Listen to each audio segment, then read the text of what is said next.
تظهر المؤشرات أن السعودية ستواجه منعطفاً اقتصادياً خطيراً مستقبلاً، ومن المتوقع زيادة النفقات هذا العام 6% عن نفقات العام الماضي، ويقدر حجم العجز هذا العام ب53 مليار دولار.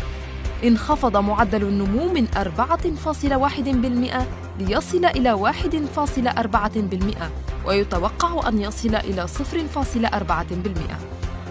انخفض صافي الأصول الخارجية من 737 مليار دولار إلى 529 ملياراً. وتراجع الإنفاق الحكومي على المشروعات والبنية التحتية. جرى وقف تنفيذ مشاريع عدة تصل قيمتها إلى نحو 270 مليار دولار. وبات 40% من المشاريع مهددة بالتوقف. قدرت المستحقات غير المدفوعة لشركات المقاولات بنحو 22 مليار دولار. وصلت ديون تلك الشركات إلى 100 مليار دولار. ومن أبرز الشركات التي تأثرت سعودي أوجي ومجموعة بن لادن ومجموعة المعجم، ما ترتب عنه عدم دفع رواتب العمال لأشهر وتسريح الآلاف منهم.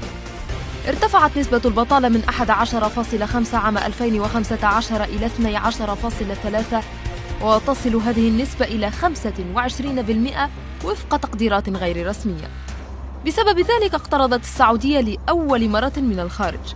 ارتفع الدين العام إلى أكثر من 84 مليار دولار العام الماضي، مقارنة ب 38 مليار دولار في 2015. جمعت السعودية 9 مليارات دولار من بيع السندات العام الحالي، مقابل أكثر من 17 مليار دولار من بيع السندات العام الماضي. كما رفعت رسوم تأشيرات الحج والعمرة، وأضافت رسوماً جديدة على المواطنين والمقيمين. كما لجأت إلى الإعلان عن نيتها لخصخصة 5% من شركة أرامكو. ثم جاءت رؤية